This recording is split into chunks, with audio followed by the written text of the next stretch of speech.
നിങ്ങൾക്കറിയാമോ, Saudi Arabian രാജാവിന് പോലും കഅബയുടെ സ്വർണവാതിൽ തുറക്കാൻ അനുവാദമില്ല. എന്നാൽ ഒരേ ഒരു കുടുംബത്തിന് കഴിയും. നമ്മളിൽ മിക്കവരും വിചാരിക്കുന്നത് രാജാക്കന്മാരോ ശക്തരായ നേതാക്കളോ ആയിരിക്കും കഅബയുടെ വാതിൽ തുറക്കുക എന്നാണ്. എന്നാൽ അതല്ല സത്യം. കഅബയുടെ താക്കോലിന്റെ കൈവശാവകാശം ഒരേ ഒരു കുടുംബത്തിന് മാത്രമുള്ളതാണ്. ഈ മഹത്തായ ബഹുമതി അവർക്ക് നൽകിയത് പ്രവാചകൻ മുഹമ്മദ് സല്ലല്ലാഹു അലൈഹി വസല്ലം തന്നെയാണ്. പക്ഷേ ഇതെങ്ങനെ സംഭവിച്ചു?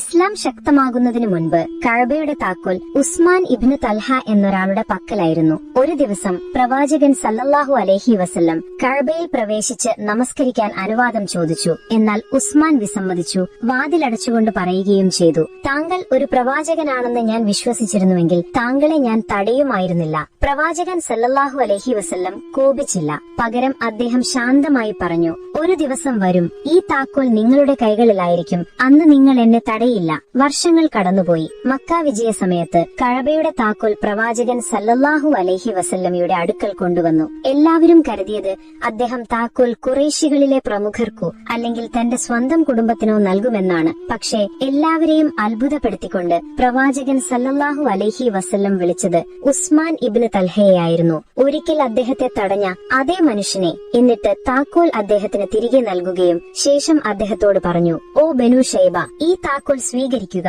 അന്ത്യനാൾ വരെ ഇത് നിങ്ങളുടെ കുടുംബത്തിൽ തന്നെ നിലനിൽക്കും. അന്നു മുതൽ ഇന്നുവരെ ഉസ്മാൻ ഇബ്നു തൽഹയുടെ പിൻഗാമികൾക്കു മാത്രമേ കഅബയുടെ വാതിൽ തുറക്കാൻ കഴിയൂ. ഒരു ഭരണാധികാരിക്കും ഒരു രാജാവിനും ഒരു നേതാവിനും അവരില്ലാതെ അത് തുറക്കാൻ കഴിയില്ല. കാരണം പ്രവാചകൻ സല്ലല്ലാഹു അലൈഹി വസല്ലം അവർക്ക് എന്നേക്കുമായി നൽകിയ ബഹുമതിയാണത്. ഈ ചരിത്രം നിങ്ങൾക്ക് ഇഷ്ടമായെങ്കിൽ ദയവായി ലൈക്ക് ചെയ്യുക, സല്ലല്ലാഹു അലൈഹി വസല്ലം എന്ന് കോമന്റ് ചെയ്യുക. ചാനൽ സബ്സ്ക്രൈബ് ചെയ്യാനും മറക്കരുത്.